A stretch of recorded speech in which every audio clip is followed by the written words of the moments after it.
soon will be part of the ecosystem, especially Stargaze. So we are now live uh, with few people that are about soon to make the NFT on Stargaze.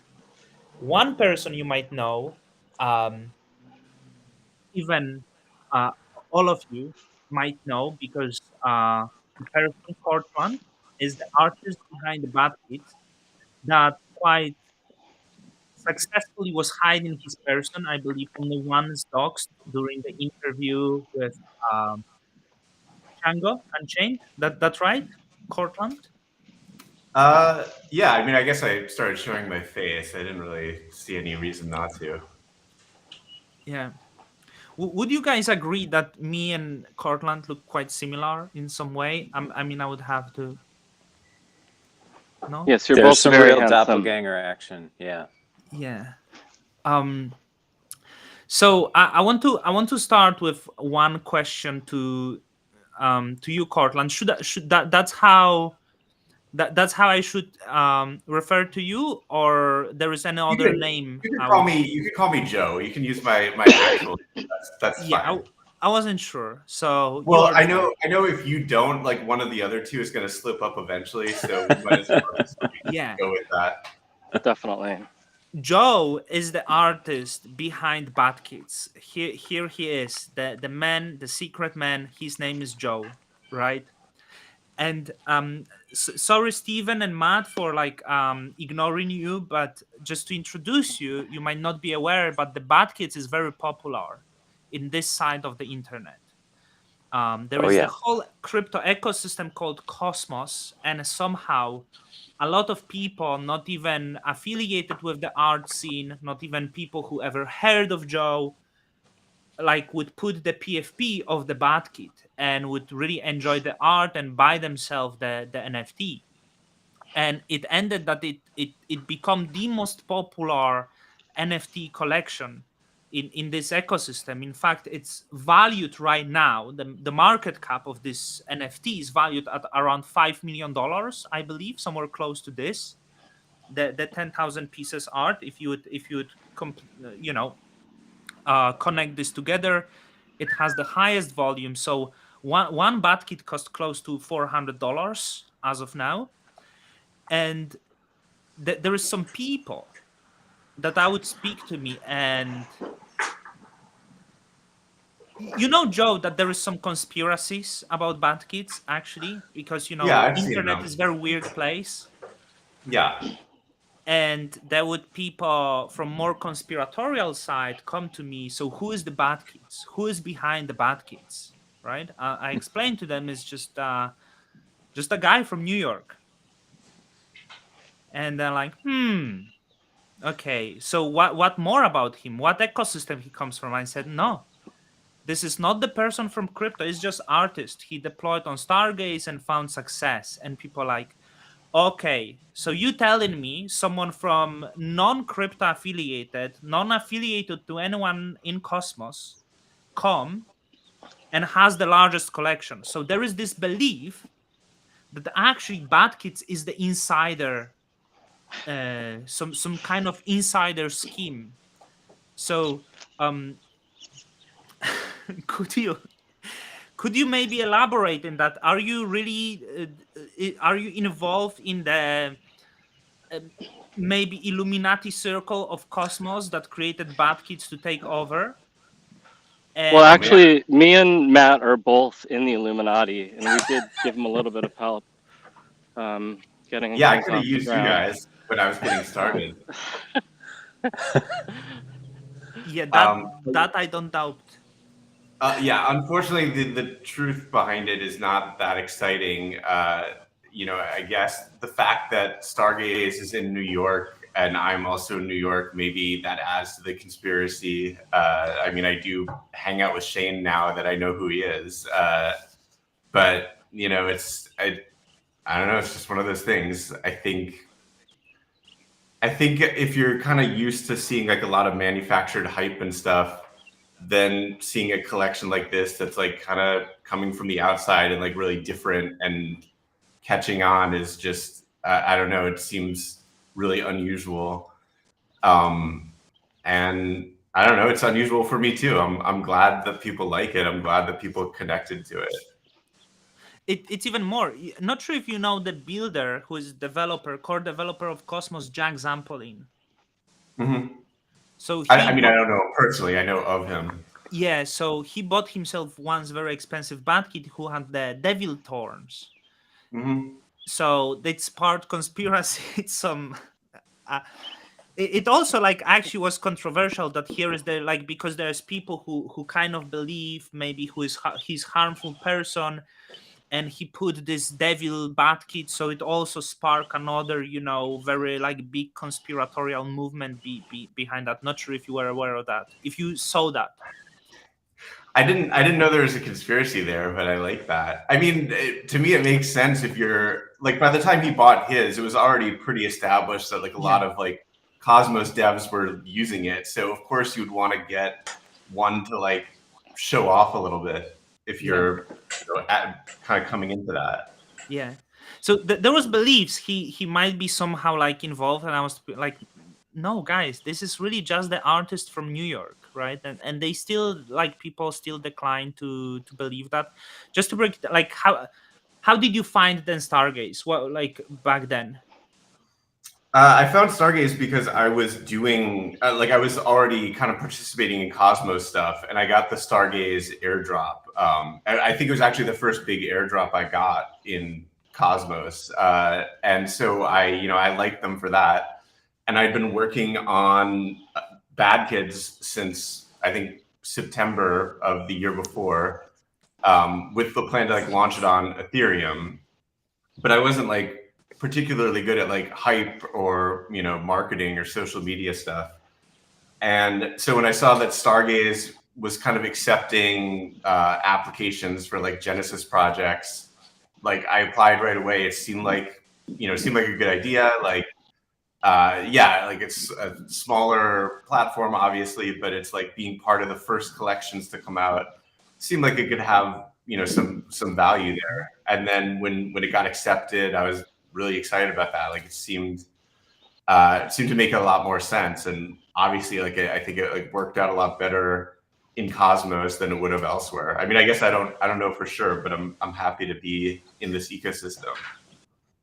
Yeah, like a little bit cheesy question. Like, did you expect the success like this? And did it like change a little bit something? I don't know where you were like working before, but maybe you quit the work and fully committed to working on the bad kids, or are you still doing other stuff? I'm still doing a little bit of other stuff, but Mhm.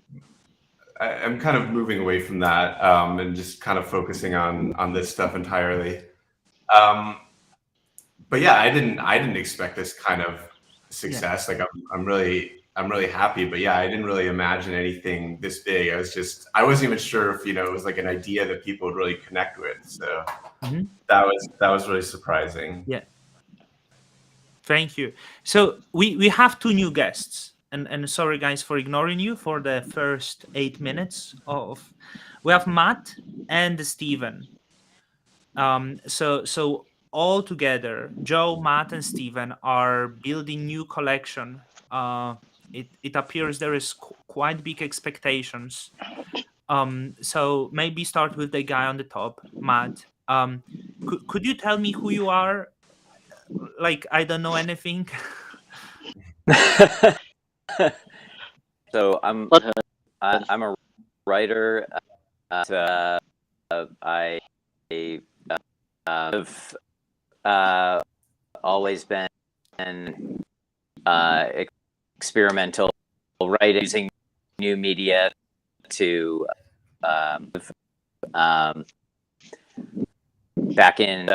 So I collaborated on a poll that was written in design, used GPS to unlock of the story around the world. So and I'm also a game designer, and 2008 Harmonics, which is where I'm even, and I think Joe, by like 2 we Matt, sorry overlap to stop you. for I like want 2 to weeks. ask: is the audio chopping for others too? Yeah, okay. I thought it might just be me. Weird. Yeah, Oh, it's a little. If you can try to reconnect maybe your mic, that would be. I see okay. that. I'm sorry. That's all right. This is easy, Shash. Like I see you were working on like Guitar Hero. That's where you met with Joe.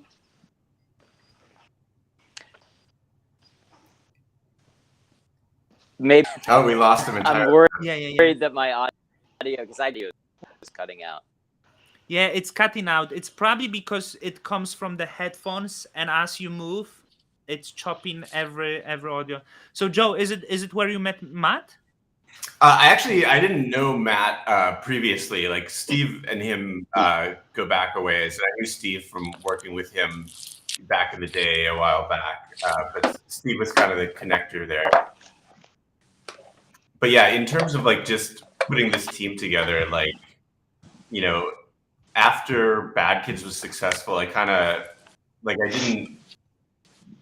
I think that kind of as the success started picking up there, I think I needed to be like a little bit more careful about like sort of what I did with that, collection. I didn't want to kind of do anything that would, because a lot of people had really made it kind of their identity to some degree. So, I felt like I couldn't take that and start turning it into a story or something. And Steve, I've known for a long time. I've always loved his illustration style.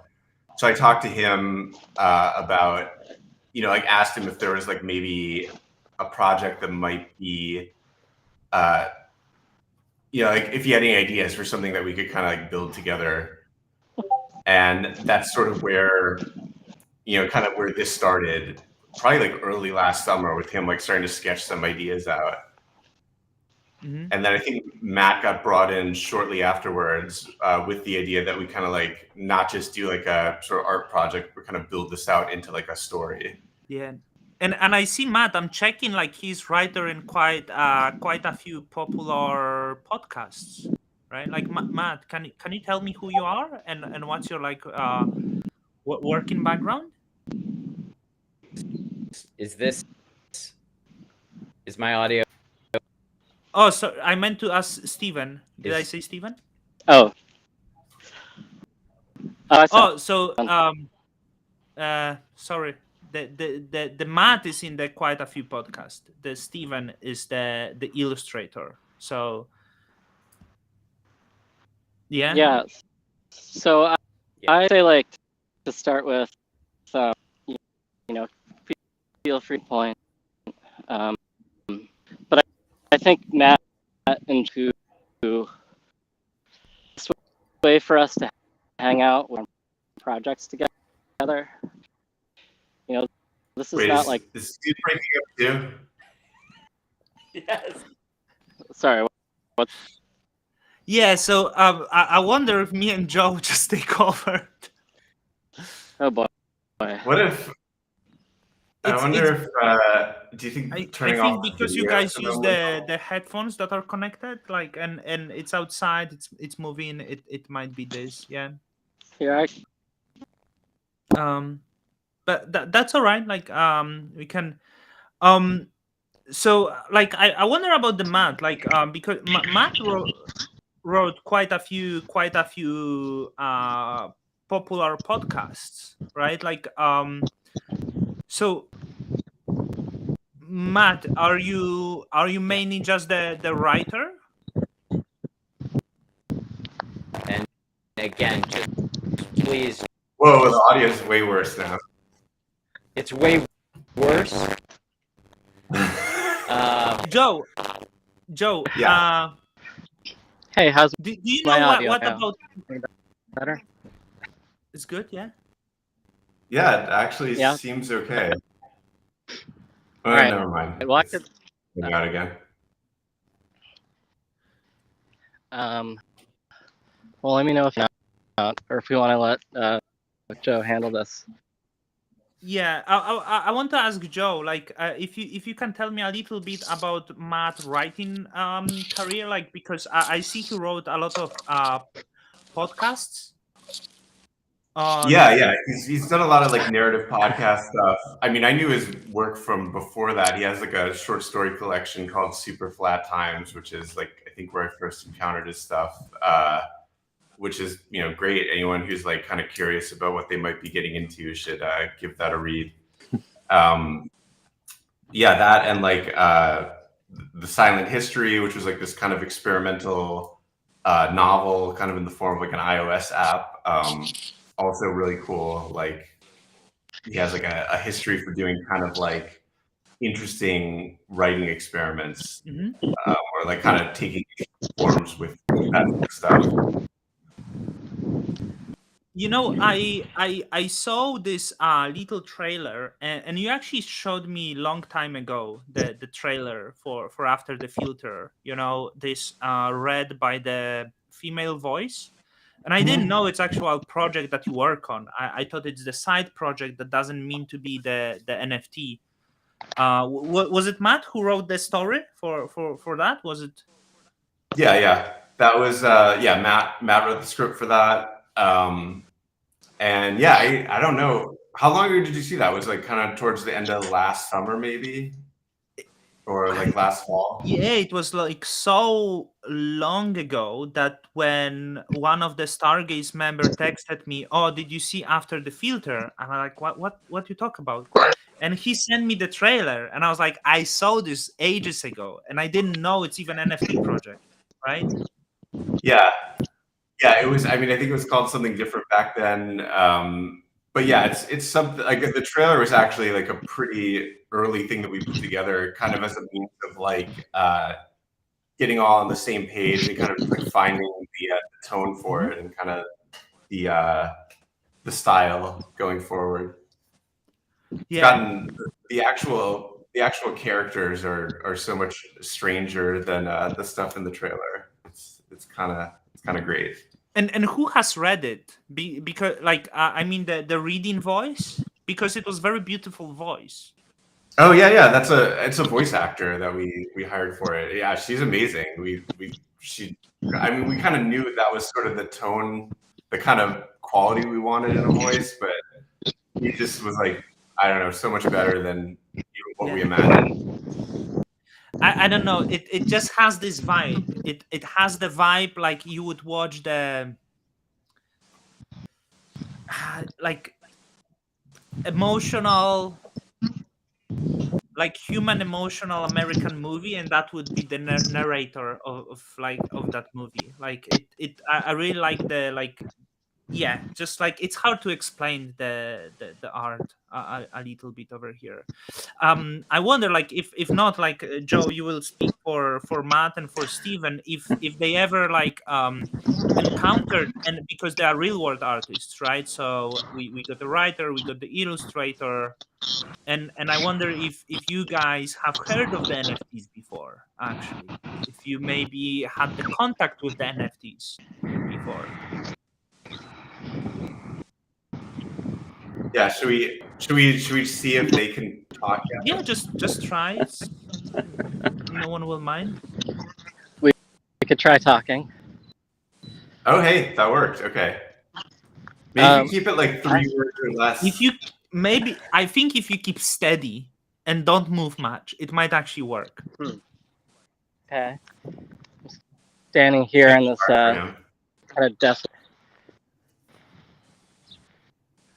It's all right. Like Steven, so like, have you had any experience with NFTs, any touch with NFTs before?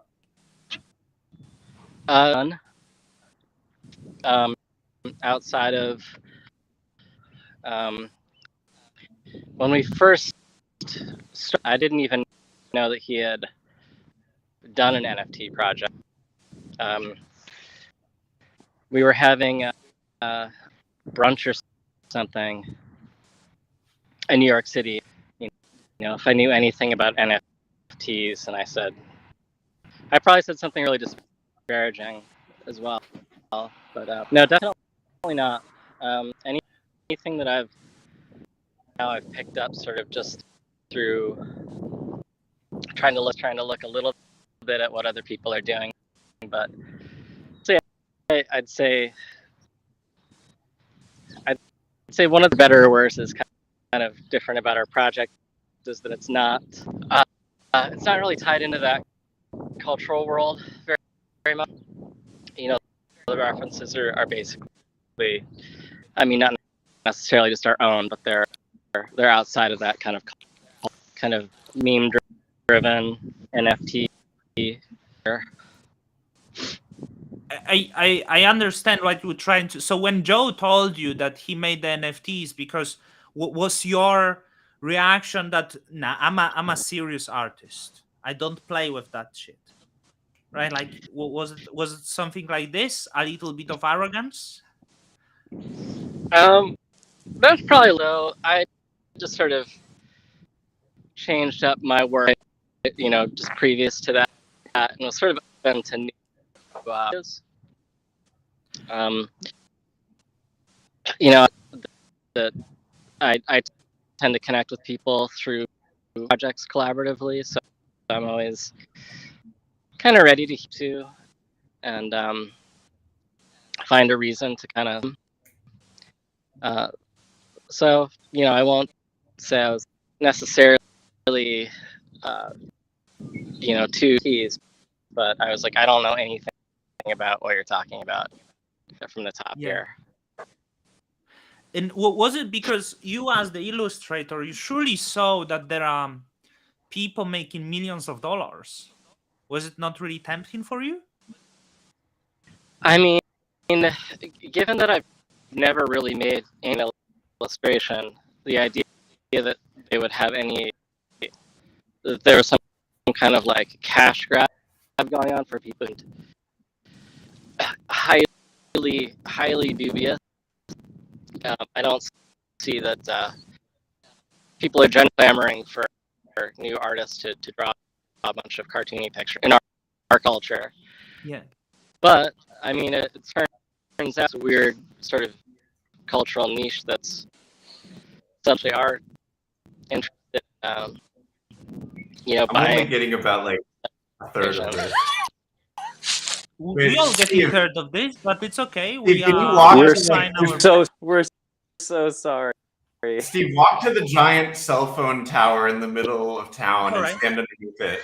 No, I'm getting this because I feel like what Steven talking. I want to guys tell you because I was looking at your page, right, and we had this. It's very, we got the internet 30 years ago, like the adoption 20 years ago, right? And there is not really much of the art for the internet. Like for example, I consider like Twitter posting as the art, like I saw these things as the art, the Twitter interactions as the art, the Twitter trolling as the art, all of these shady forums, like that's the art for me. And I've seen a lot of NFTs that are non-inspiring, right? That are like Fiverr driven. Like, hey, let's drop, then pick up, let's drop again, hire a lot of venture capital because not sure if you guys are aware, but all of the, like, let's say Ethereum major NFTs, all of those got a lot of money from venture capital.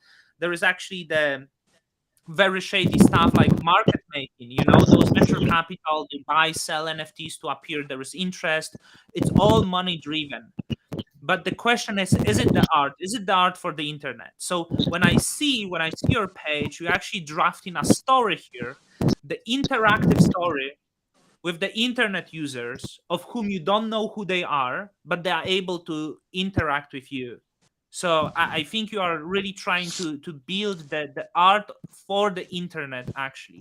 So I think maybe that's what like Steven also did try to say about his experience with the NFTs. Matt, like if we are able to get a little bit like, did you have experience with the NFTs before? No, I mean, from about them previous to this, Stephen and Joe and I have been trying way for a few years and ready to jump in. We were coming to, this project was coming because we had sort of like, there's like a 2017 of like, hey, let's meet up and work on this. It was purely, it was about working with people who I think are amazing and experimenting with a new narrative form. This project and the whole like container of the. Is it still skipping for you? Yeah, sorry. we get a little bit. So that's all right. Don't worry. Maybe we should have Matt. Do you want to try rejoining and see if that fixes it? Yeah. Oh, don't worry about this stuff. Just want to let you know. So Joe, like, did you like you know, like regarding the story now, like regarding after the filter, you know, I also want to know your perspective, because this is a little bit more than the Bad Kids, right? So the Bad Kids were I think PFP. It's PFP collection, right? Like let's establish that. But here is more like interactive with the user collection, right? Yeah, in sort of a limited capacity. I mean, it's almost like the characters are like a character sheet, you know, in D&D, where it's got some basic stats, and you know, you can kind of like, you know, glean a little bit about each character by, you know, how they're dressed and what they're, you know, what they're doing, what faction they belong to. Can you break it down a little bit to me? So I want to learn about the collection, right? So let's hear the general. It's on the website, but let's hear the general. What is after the filter? So it's the idea is the entire collection is every single person that's left on Earth after this thing called the filter has happened. And it's like you know, the filter was like something that was very important that you need to sign up for, and that, you know, everyone was approached about, and it was like this very important deadline. And sort of the people who missed it are all kind of screw ups in some way. You know, they, for whatever reason, they, you know, just were not in a place where they could actually, you know, like, like they missed it. They missed the boat, and so like it's a story of like these people trying to figure out what happened if it's too late, and like what to make of like the future going forward, and sort of like over time people have kind of like assembled into these like kind of cults or factions. Steve, can you mute your mic for a sec? Oh yeah, okay, that's much better. Whew. Okay, nice. Maybe, and also, I guess if we ask Steve questions, they should be yes or no questions from now on. Yeah, there we go. That's good. Okay. Oh, and Matt's back. Let's see. Matt, how's it going over there? Yeah, I see. Matt says he cannot hear anything at all. Yeah, that's all right. Like, you can try rejoining. I'll be chatting to Joe about the collection, and just want to make sure that you don't stress about this. This is not like serious show or anything like this, so there is no reason to feel any pressure about the stuff.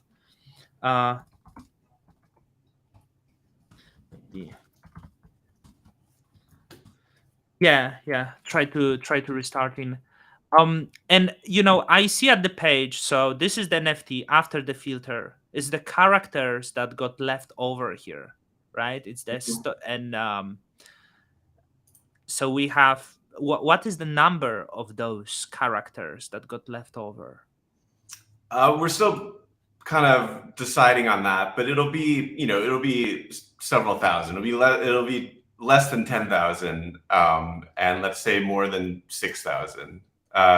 So it'll be somewhere up there. It's you know, similar to Bad Kids. It's like another, you know, procedurally generated collection. But there's also similar to Bad Kids. There's a lot of kind of different like body shapes and types. So it's, depending on how you like look at it, it's sort of like kind of 24 different collections in one collection. What is the reason? Why is it less than 10,000 and more than 6,000? Oh, we're just kind of, we're kind of figuring out like what makes sense. Like I'm still like working on the actual like tech of like getting the art layers together. I think we just want to make sure that there's like a really nice variety and like a lot of uniqueness among each individual one. And, so it's like sort of like just seeing what makes sense. Mm-hmm. I mean, And we could do probably like if we're going for just unique combinations, we could probably do much higher than 10,000. But the more you kind of try to squeeze out, like the less unique each individual one feels, just because they all start to like look more similar to each other. yeah, I understand. But you are launching in 6 days, is it correct? So it's upcoming Yeah. Friday. And you said you're still figuring out layers. Will you make it on time? Yeah, I mean it'll be close. It'll be really down to the wire, but that's always how it goes with these things. Yeah, and there is. I want to learn because there is 24 different body types, but I couldn't find the information. What are the body types? Yeah, I'm actually like kind of putting together like little quick videos that kind of just outline the factions. So I dropped one last night on the Twitter, which covers the grindhousers, and they have four, I think, different body types. So you'll see those as they kind of roll out. Mhm. I see them smokers and well, that it's very rough sketch. I wonder if there is different for those characters. Are they the characters that appear more often, and the characters that very very rare to come around in the is it or 20 like they will be evenly split. They're pretty. Are you looking at the sketch that Steve put on Twitter last night? Because Yeah, that's I'm seeing the sketch. Yeah. Oh yeah, I know that. I'm talking about like I put a video that kind of covers one of the factions. Oh, I see them. Yeah.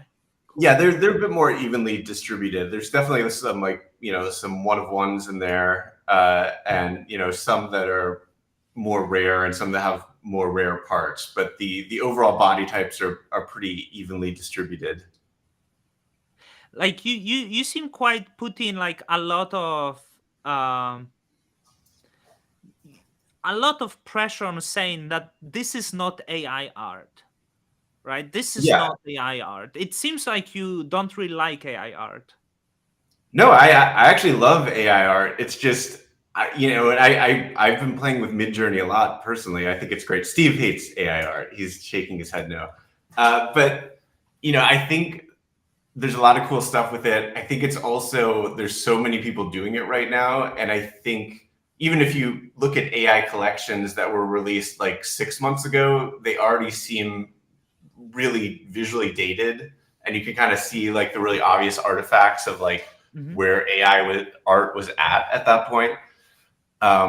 So it's I don't know. I think also if you're just like looking at an NFT collection as like a store of value in a way, in that like a lot of labor went into it, I think then kind of understanding that like a human illustrator put like hundreds of hours of work into something. I think you can at least kind of place a value on that if you're trying to place some sort of like monetary value. Yeah. Whereas AI art is like a little bit more nebulous. Like you're not exactly sure how much labor went into that. Is it fair to say, because I'm looking at your website, right? And even the trailer that is out there, when you listen the trailer, there is human behind that, right? Like Yeah. it almost feel like a lot of AI art is soulless. It's okay, like people generate the images, but like for example, I don't buy AI art. Like I don't like it Yeah. because I want to get really like the human factor out. And looking at the story that you make, there is human factor, right? Because I almost feel like with the story after the filter, right, you are left over. I don't know if these characters that are lost, what exactly is the story. but it's quite likely that, you know, Matt, who is the writer, and you guys, you know, you are the artist, fair to say, illustrator as well, filmmaker. Stephen is illustrator. It's fair to say that you actually put your own emotions into the characters, right? So like something you can't really maybe do with, like, when I was watching that, I was like seeing like, hey, like, he tried to present maybe a little bit of his story and his feelings and his emotions. Fair to say that? Yeah, definitely. Matt, is your audio? Yeah, let How me. you? How does it sound? Am I Oh, chopping okay. up? I'm going Actually, to say a complete Matt, you sound sentence. perfect. Whoa! good. It sounds good. I don't want to. All I'm a right. little afraid Well, to say. Don't Okay. don't move much, I'm going to because try I'm for the scared. soundbite. I'm going to try for the soundbite. But yeah, that's. I mean, it's great to hear that came through, and you know, that is really what we wanted to explore with this. Like, you know, this is a story about characters and about what, you know, what it might be like to know that there are only 9,999 other people left on the planet, and what, you know, how will people live in that world, and what will community look like, and what will, you know, like, what sort of factions will form, and trusts will be, you know, brokered in this world. So yeah, it's deeply about character for us. And you know, that's why I write, you know, like, so I'm glad to hear that came through in the trailer. Yeah, like, not sure for everyone, but I consider myself as quite emotional person who still read paper books, right? So I think, you know, that's why I might, you know, see it. But I tell you something, because um I like it, and I think the band kids got it, and there is not many, and I'm also in, like, you know, like some collections that are on Ethereum, and there is very small number of collections, because your collection will be still characters, right? The band kids are still characters. The other collections that I once heard the sentence, you know, it's not exactly that people wants to, you know, be monkey picture on the internet. I think the idea is that people wants to be themselves as the character on the internet, right? So you get this character, and, you know, from the story, what I get, that it will be maybe quite relatable to some people, right? Like Yeah. it seems like there are the stories where people can actually see themselves, and the characters that can see themselves. um is there any character that was your idea and you pushed for especially? Well, yeah, I mean, the interesting part about this is that in terms of individual characters, like, the mint will determine, like, who becomes, you know, who the protagonists of this story will become. So in terms of, you know, that's one of the interesting narrative experiments we're going after here, is that like, we have a general understanding of the story. We have a, you know, like, a timeline and an arc, and you know, like, rough beats of the story that we want to tell, but we don't yet know, you know, who will populate that story. And so the character will form as we tell the story, you know, in the coming months. And so from that perspective, like, no, I don't have, you know, there wasn't like a particular character that I was pushing for. Although we spent a great deal of time over the past 6 months, like, all of us sort of kind of huddling around Stephen's computer, and, you know, throwing ideas that Stephen would, like, sketch out in real time. And so yeah, I mean, in a certain sense, like, we all created all of the character types and their accessories and their attitudes. We all shaped those together. But again, it's, you know, it's to be determined, like, Yeah, who will rise out of this 10,000 character set to become the center of the story. I tell you so, because you sorry, just to repeat, where are you based, Matt? If you Yeah, I'm in Rhode Island. It's like near New York as well, yeah, right? it's about 3 hours north of New And York. Steven is in New York. I always say people from New York too nice, right? So I want to. I think people from New York might be not offensive enough. That's the. So my question here is there some really dark characters in the story, that the characters that make you like, oh, I don't want to have anything to do with this person? Oh yeah, we've got the whole spectrum. But one of the things that I think was important to us early on was like to avoid the kind of like the mustache ringing villain that would that that wants to take over the world. Like that's not really part of our story, at least not in the way you'd expect. So we've got, each faction has its own kind of desires that are in conflict with other factions, and so you'll see them.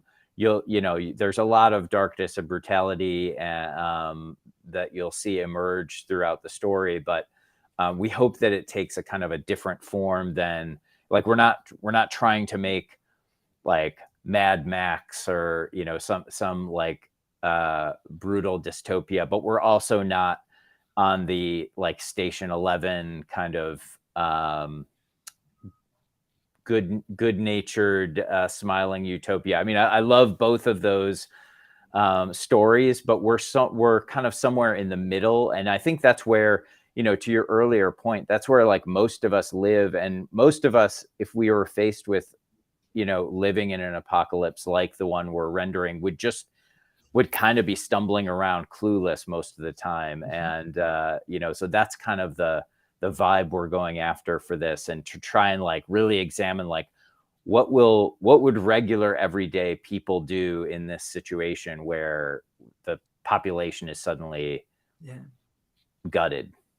I love that. I'm looking now at the threads, so first of all, like, who I understand it's you who own the art, right? Because people buy the NFTs, but those characters might appear, not appear. I would see it mainly as collectible, right? Like I still can buy old book and its value. I have it. It's like, but it doesn't necessarily belong to me. Is it correct? Like you still owe the art, right? Like they're like, or the people who will get character, they can play with character themselves, or you would rather avoid that? Joe, I I mean, think I you think should in take terms that of one. just in terms of just like ownership, I think it's fine for people to do whatever they want with like the art that they buy, but it's like they also understand that we are telling a story with these Storyteller, characters, yeah. and their character might end up in the story in some way that maybe they're not totally on board with. Hopefully they are. I think they will be. I think if your character is like plays a role in the story, you'll probably be happy to be there. I would imagine the world where the story could become extremely successful, and then you would face a lot of lawsuits of misrepresentation of character in the story. Well, let's hope that doesn't. I mean, I want it to be successful. I don't want there to be lawsuits. Yeah, like, because it's such a new space, you never know, like, but what I really like, I'm looking at the threads, and there is some hidden elements to the characters, right? And I think these elements are, as you said, you don't want it to be Mad Max, but the character on the surface can be like very easygoing guy, very nice guy, but there might be some really dark characteristic underneath, right? And I'm even looking like you can have characters like traits like intelligence, and it's not that smart. Yeah. Which is nice because not everyone is able to see, but like in life, not everyone is that smart, right? Like Right. that's pretty relatable. But also you have like luck, born to win, which is also like that's how the world works. I view it like Yeah. it's so I'm really happy about this these threats. How does they like play the role for the development of the character? Like, not sure if there is anything to add, maybe. Yeah, well, I mean, it's so interesting to hear how you've like homed in on, you know, how the traits sometimes are at odds with one another. And I think, and that was sort of what we were going for with the traits. Like we combined, you know, like we worked out all of the traits so that they could, you know, like, so if they were in harmony, that creates character, right? If they clash, that also creates character. Like the example you just gave, someone who is not that smart but who is born to win, like that's I know what that, you know, I've met people like that. They're totally infuriating, you know, like that's where the real character emerges. And so you know, that was our greatest hope as we were, you know, sort of like creating this spreadsheet of traits and looking at how the different, you know, how the die roll of the you know, the minting would create these like things that would you know, clash and complement each other in really interesting ways that are surprising to us. Yeah, and actually, like another note there is like when we were putting together those traits, you know, I mean, I think I was thinking of it almost like a D&D character sheet, you know, where you have your stats, and I remember like having a conversation with Steve and Matt about that, and I was like, oh, well, you know, we can like maybe calculate these numeric values like I did with Bad Kids, and Matt was like, no, it should be. I don't want to use numbers. I want this to be like more descriptive. I want text to explain each one of these things. I'm like, well, you'd have to write all of them, and you know, he is a writer, so he managed that, and I love it because now you have these, you know, it's not as simple as just looking at a number. It's, you know, you have to kind of like read through these stats, and a sort of a personality starts to emerge. And I also love that like every character has a before job, so it's like what they were doing with their life before the filter, and that list is enormous, and some of the jobs are extremely obscure sounding. Yeah. Some people said this character, you know, not that smart and born to win is Don character. I think maybe Steven and Matt not are really accustomed to Don Kryptonium, but now you see me as the Marcin, but my persona is actually Don Kryptonium on the internet, which is a very masculine man out there, true. Don't know how to express that. Maybe he needs a story one day, you know. But it's truly the victorious wall of Wall Street made men engage in illegal trade and a lot of grifting, I would say. I don't know, actually, I'm making this up, but like yeah, would be fun story. I want to ask you, is the story will be free on the internet? Where will be the story? Yeah. The story is gonna like, you know, like live on kind of the commonplaces on the internet, like YouTube, you know, wherever else we can post it. I think, you know, one of the things I like about NFT is that, you know, and there's exceptions to this, but for the most part, anyone can view an NFT. You know, it's out there for everyone to see, regardless of who owns it. And there's something nice about that, in that, you know, at least the art isn't walled off. You don't have to like pay admission to see something. And so I think like kind of we want to continue that, you know, and sort of, I think in a way, like if this story is good, which I think it will be, like people outside of the NFT world and outside of Cosmos will enjoy it as well. And like that, to me, that says a lot about kind of the strength of Cosmos and of this, you know, project, that it could kind of spread out beyond just being an NFT. Would it ever appear in the print? On paper? I mean, who knows?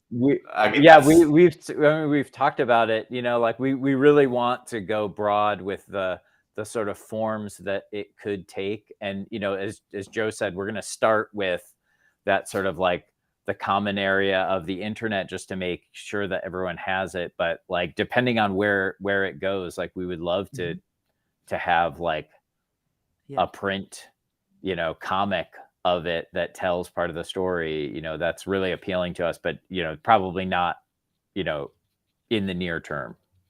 And so pricing, can we there will be a lot of characters. What is the price we can expect? Is there a limit per wallet? I'm not sure if you, Matt and Steven, understand, but there is the Think wallets where people buy the NFTs, right? And sometimes from one wallet address you can mint only limited address of the NFTs. So guys, did you think of the price, maybe range of the price, and how maybe you, Joe, are a little bit more in the NFT space, right? So whitelists for Yeah, I mean, someone. I can talk about that. I think just in terms of price, it'll probably be cheaper than Bad Kids was at Mint, which was, I think around $40 to $45, somewhere less than that. Everyone's saying 40 to 45, right? Everyone says the price of, I'm quite confident it was 35. And like everywhere I read it was 45. And everyone, maybe I got it wrong. You got it wrong. It was definitely 45. I was there. I was paying attention. Okay. So yeah, I mean, and it also kind of depends on supply. I mean, I think really the Mint, like to be just totally transparent, like we want to be able to raise enough money that, this can be our, the project that we take on, for the next portion of our life, however much those proceeds can kind of like afford us. Like we want to be able to like focus on this. I mean, obviously I still have Bad Kids stuff to do as well, but we want this to be like a focus that we can kind of like, really put our all into this story going forward. So yeah, so the price is going to kind of depend on the amount that we're putting out there, but we want to keep it affordable. And I think in terms of like whitelist, I need to confirm that we can do this, but I was talking to Stargaze about this. I wanted to have it just so if you own a Bad Kid, you get basically a whitelist slot for every Bad Kid you hold. So it's just automatic. However many Bad Kids are in your wallet, that's how many whitelist slots you have. And then the period for exclusivity there wouldn't be huge. It would be maybe, I don't know, 4 hours or 8 hours or 12 hours, something like that. Yeah, I think you should even maybe do it 24 hours. I tell you, so like, sorry to stop you here. There is Sure, go so ahead. many, means happening in the middle, because like, not sure, Stephen, Matt, I'm based in like 12 hours ahead of you. So everyone do the mint that is like convenient for US, and it's like middle of the night. And I wake up and it's minted out every single time. So the same for the whitelist, right? Like if you can stretch it even to one day, it would be great for Okay, no, that's a good note. We should probably do that. Okay, let's say 24 hours then. yeah. But yeah, but I mean, I'm a fan of keeping things simple. I don't like making people jump through a lot of hoops for stuff. So in this case, I think just if I still need to make sure this is like technically feasible, because also Stargaze does, they have limits in place for launchpad projects in terms of, whitelist. Like I don't think you're allowed to whitelist, more than 30% of the mint or something. So Yeah. there might be limits there, and I need to, I don't want to break any rules. I don't want to start new conspiracy theories about my Yeah. relationship with them. But I am kind of like talking to them about trying to figure out a way to just make this completely simple and automatic for Bad Kids holders.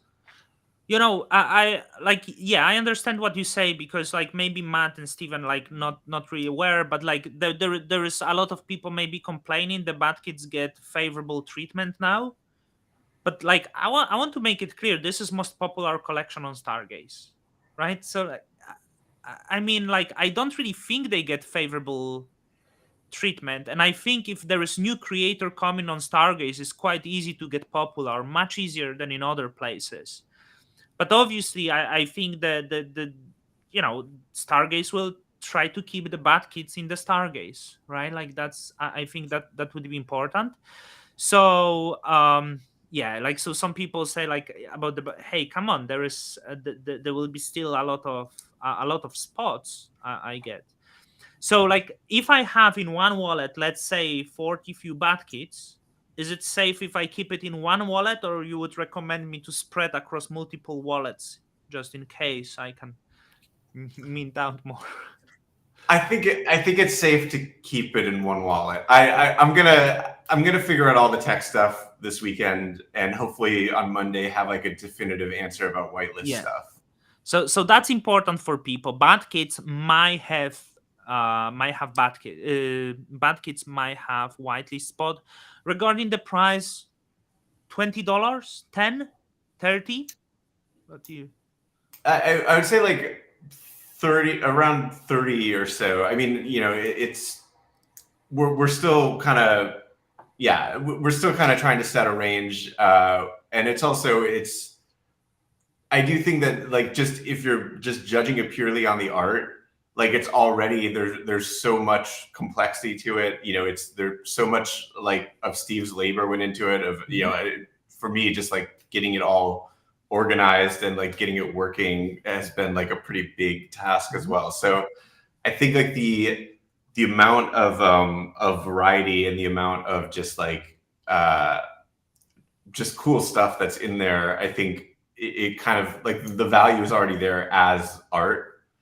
And I think if you kind of consider that you're kind of like helping this thing to get off the ground and like being a part of this story, I think I mean I don't I'm not the best in terms of like knowing the history of NFTs. I don't know if there have been other NFTs that have been trying to tell a story or trying to kind of create a serialized story over time using the NFT as kind of the basis.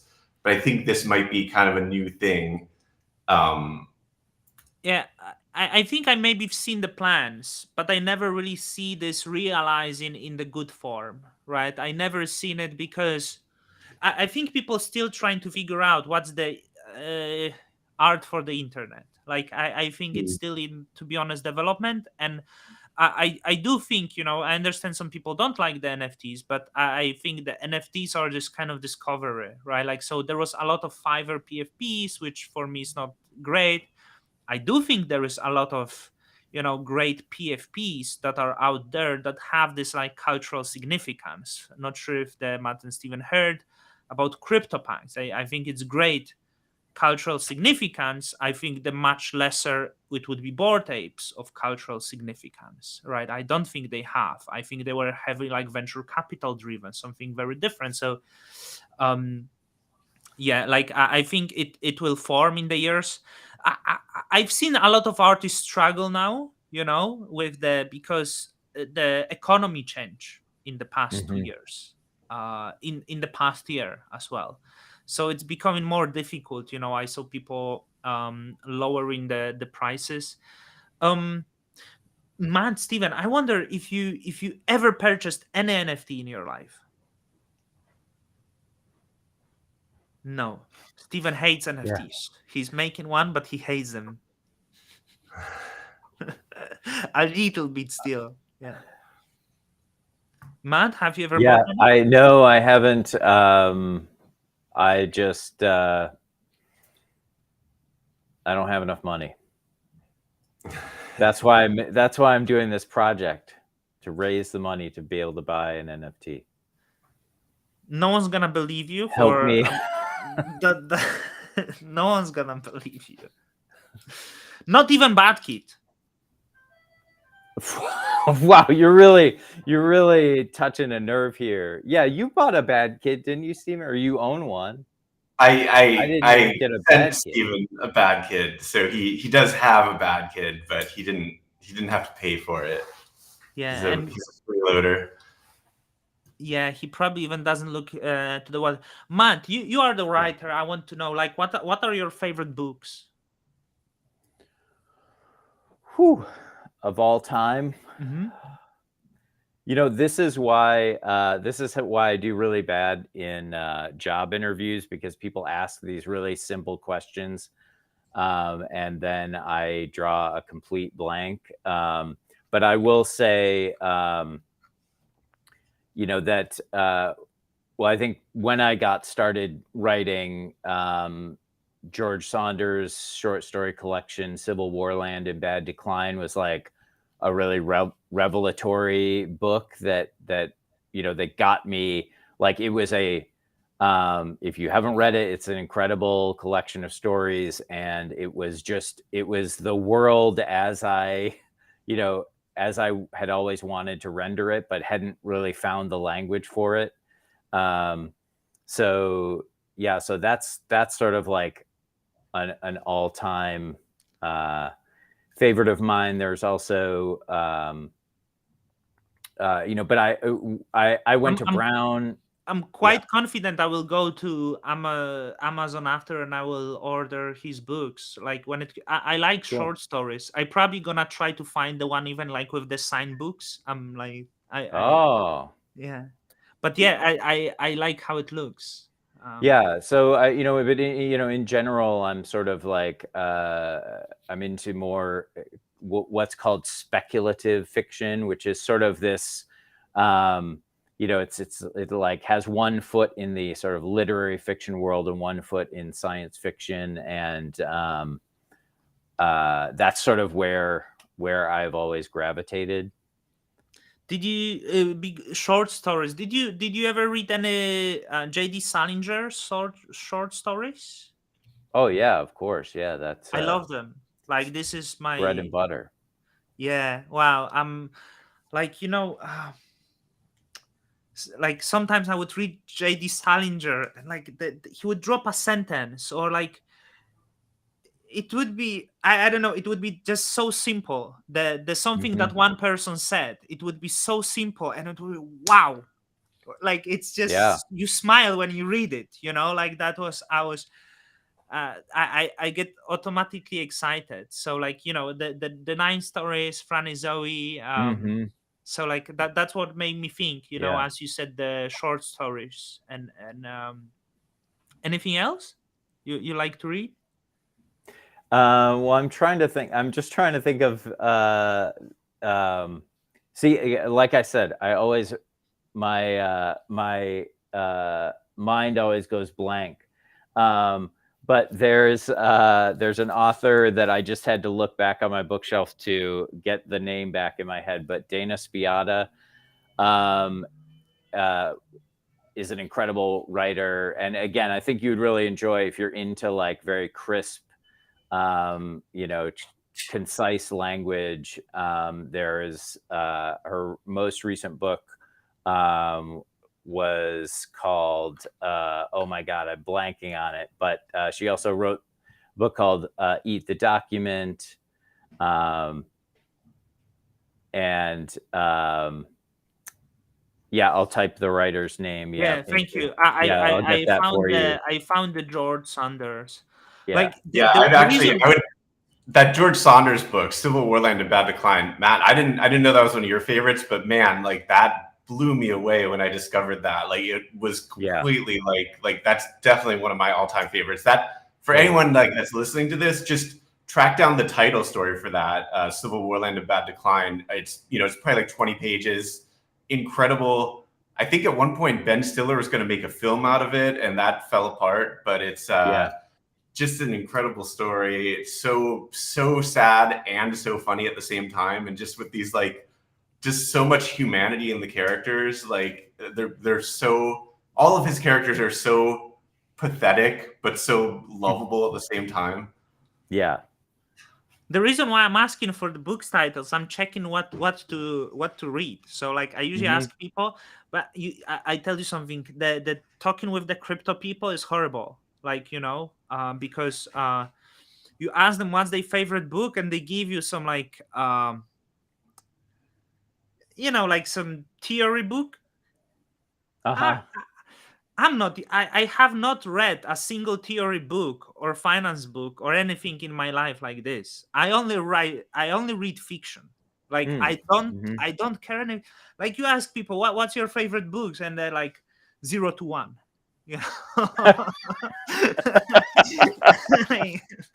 I want some fun in my life. What are you talking about? I want to read the story. So yeah, like that's that's nice difference. Finally, I got some good authors I could buy. Cat in the Hat. I know this is the old story, right? Cat in the Hat. Yeah, it's old story Cat in the Hat. It's classic book. I think the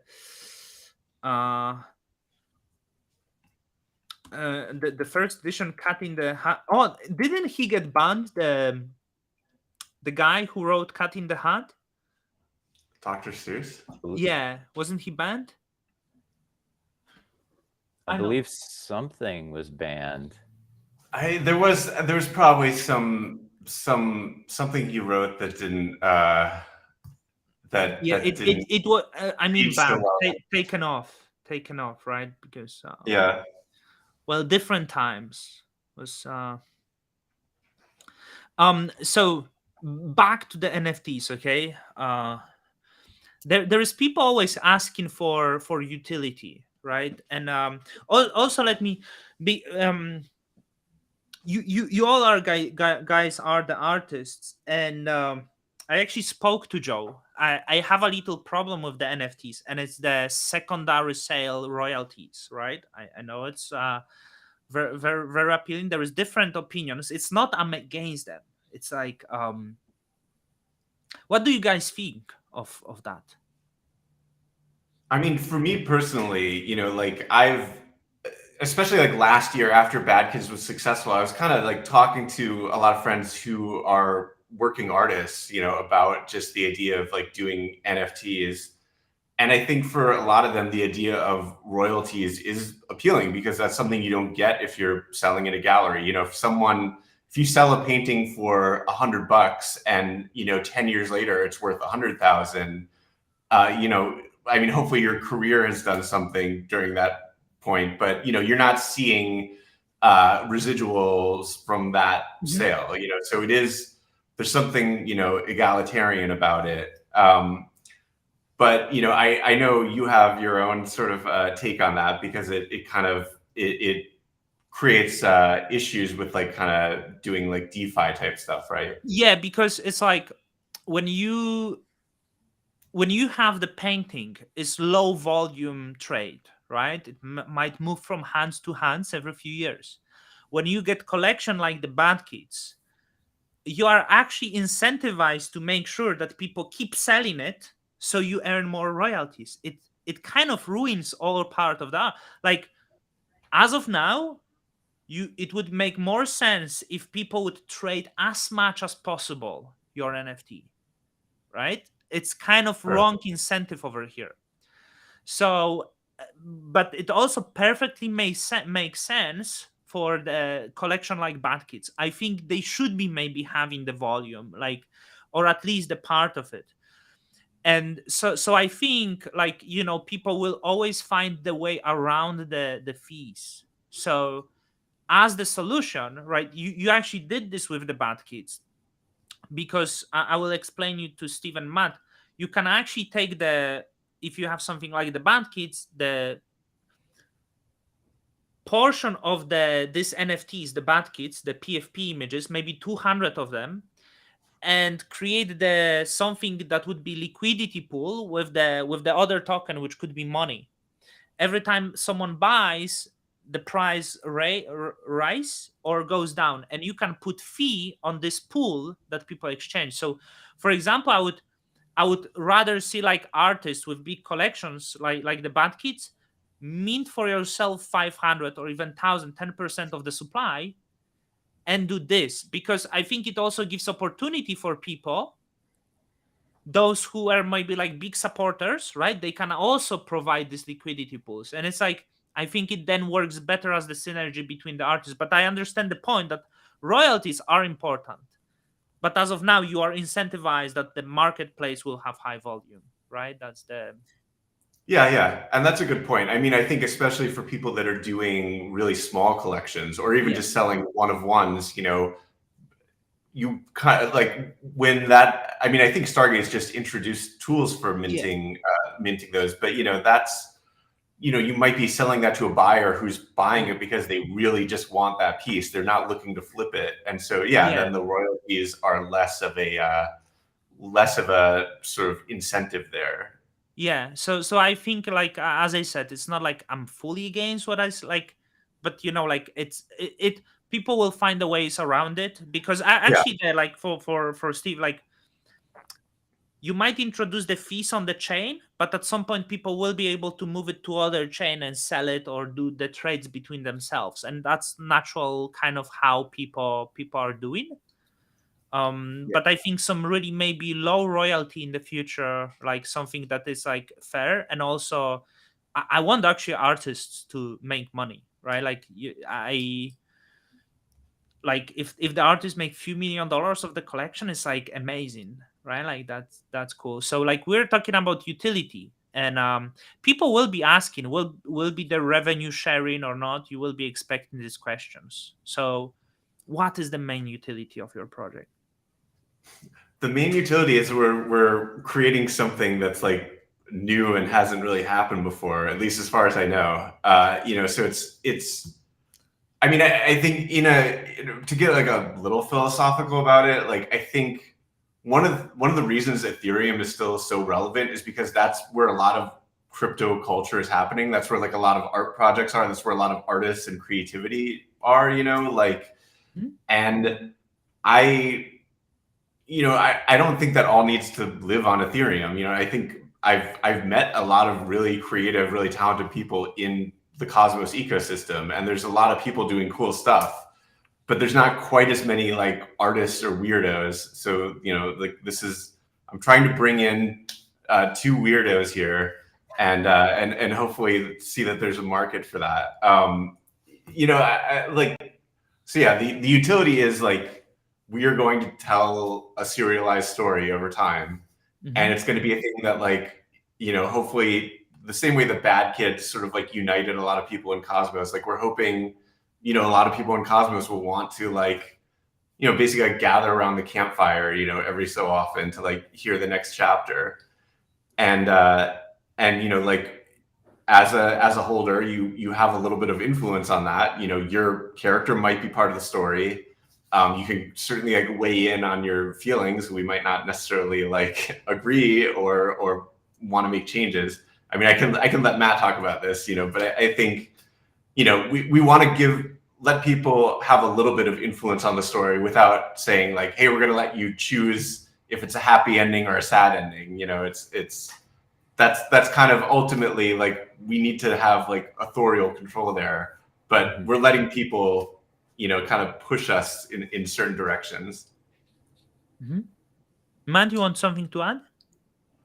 No, I mean, I think Joe got it. Like we, just having like released a serialized story before, like it's important to have the big beats and the arc already in place, but it's also like it makes the story feel alive if the people who are reading it like see their their will reflected in some way in the story. Like it makes it's no longer like us like beaming this story out to the world. It's a little bit more of a two-way communication loop, which is just more fun for us to tell the story and to like change its contours based on what we're hearing from people who are into it.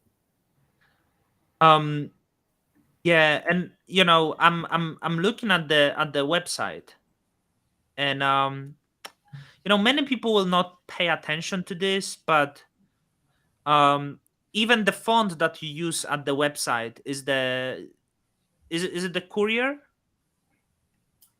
Or I think it's Roboto Mono, or it might be IBM Plex Mono. but It's one of this type of font that you write scripts in, and which is quite cool because it also puts more to the story. It's not an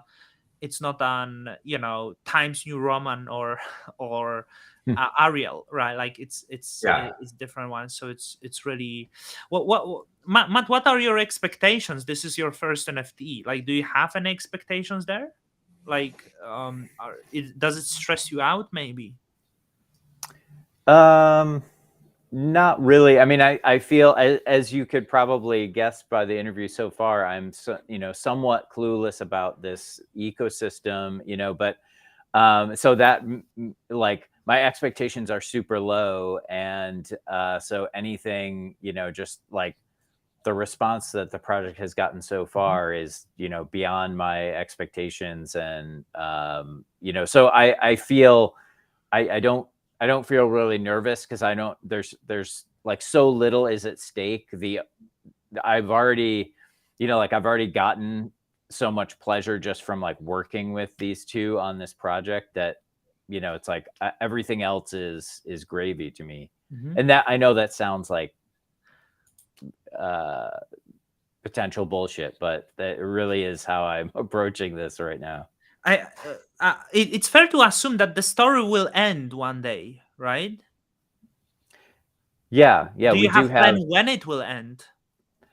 No, and I think that has, part of like what we're trying to see with this experiment is like how much people are into it, so like we have a plan to end the story, in a certain amount of time. If the interest is mild, and we have a core group of people, like we have a way to tell the story in that way. But we also have like different paths that kind of like expand the story if there are a lot of folks interested over time and they keep coming back. Like we have ways to tell the story that that make it feel bigger and broader. And obviously that's what we hope for, but we also are going into this thinking like, oh, there might just be a small group of people that are really into this project, and we want to make sure that they get a value out of the story too. So this isn't going to be like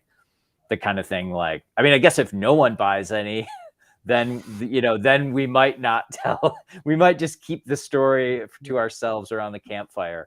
But so depending on like the interest and the sustained interest over time, like we'll have different ways of telling the story, because it is, it's going to be more of an ensemble story. There won't be just like, it's not a hero's journey where there's like one protagonist who faces adversity and overcomes change. It's going to be a cast of characters, and the more interest we get, the more characters and the more kind of like B and C stories will be introduced.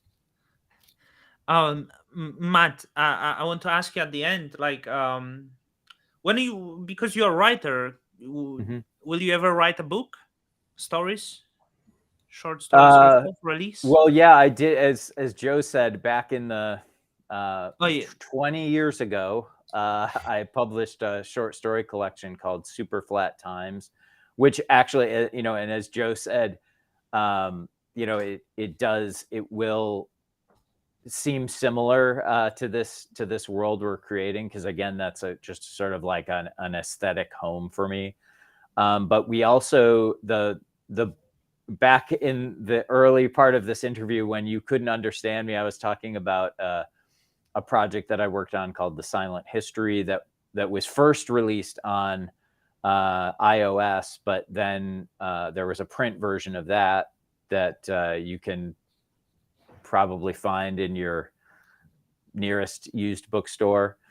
Yeah, I feel like, Matt, you should talk about The Silent History just in the original form, just for people that might not have heard of it, because it was really ambitious, and it felt like, I don't know, I don't think it got as much attention as it should have. It was really cool. Yeah, well, thank you, what Joe. was it? Yeah, The Silent History, a novel. Yeah. So I, longtime collaborator of mine, Eli Horowitz, and another writer, Kevin Moffat, we decided to. This was back in 2010, 2011. Like the iPhone had been out for a few years, and we felt like there were a lot of capabilities that the phone had that like hadn't been explored creatively. And so, one of those is like, you have this storytelling machine on you at all times. And again, this seems like antiquated now to say this, but back in 2010, it was still pretty novel that you had this computer in your pocket at all times. And so and we felt like no one had really like capitalized on that as a creative tool. And also we know, as the storytellers, we know where you are in the world at all times. So we started to we created this story. The narrative of the story is that a generation of children are born without the ability to speak or understand language, and so it's a an ensemble narrative about 30 years of history, starting back in 2011, ending in 2048, I think. And so the story unfolds over time. You read it in these little chunks on your phone that we unlocked over time. But the other element, the GPS element, was that we allowed readers of the book to create what we called field reports. And these were little like vignettes that were part of the story world that people could tie to GPS locations around the world. And so we, in that way, we were inviting readers to help create the world. And also, it was a new way to experience the world, because you could be walking through New York City, not to just, since we've all got New York on the mind, and you could open up this app, the Silent History app, and see that there was a story like down the street from you. And so people would go, just down this alley and stand there and read a piece of fiction. And so their memory of that location would always be like imbued with this fictional memory of the story that they experienced there. And and it's funny, at the time a lot of people were like, whoa, couldn't like thieves like write a story down an alley and people would go down and get mugged? And we were like, that's ridiculous. And then 2 years later, Pokemon Go came out and people really started doing that. So it was pretty funny. And also, we should have just had adorable animals that you could collect as part of our story. Then the project would have been much more successful. Yeah, as I'm listening, I'm trying, because this story is a lot about technocratic society, right? It's like and we started, before we went live, chatting about Ted Kaczynski, which we have here on the live chat actually right now. Looking Wow. like so Stephen playing the role. And oh yeah, right. and this story that you described, it's like it's it almost like this unknown future. It just happens. The technology comes, but like it's completely unpredictable, like what it's going to serve us. Do you still have the physical books with you that I could get with the sign one day? Yeah, absolutely. Yeah, if you Nice. DM me your address, I'll send you a I will. copy Yeah, I thought right maybe now. when I I'm visit New looking at a York, stack of them right I will now. give you my address. Guys, was there something that I didn't ask about the NFT project or the story that we skipped and you wanted to include? I think we covered it pretty well. I don't know if anyone else wanted to, like anyone that's watching, wanted to ask questions while Yeah, we're here. it was very silent. Not sure if it's the time because it's early, or because they were listening so strongly. Look, they're all speechless. Yeah, like I really enjoyed it, despite the starting with some technical difficulties. Well, they were talking about the good stories need ninjas, and but I'm not sure if after the There's definitely some ninja weapons in there, Right. and there are some people that are wearing disguises that might look ninja-like. So yeah, I think if you're after a ninja, you might be able to find someone that represents you in there. Right. Yeah. We overcome some difficulties. We'll see. Maybe I will try to correct it. Just like tomorrow, I should be able to maybe cut out some of like the part. I'm not sure if there is need, but I think we overcome, and it was really um I was really exciting, like especially Matt, because he's writer, and I think that I think writing is so, because I'm the fan of American literature, right? Like I just as I said, I'm a big fan of J.D. Salinger. I like Francis Scott Fitzgerald as well. So like Matt Wow. has this American writer vibe, but there is more, guys. There is spaces on the Twitter, and Lil Gaines, he ran the Cosmos Spaces.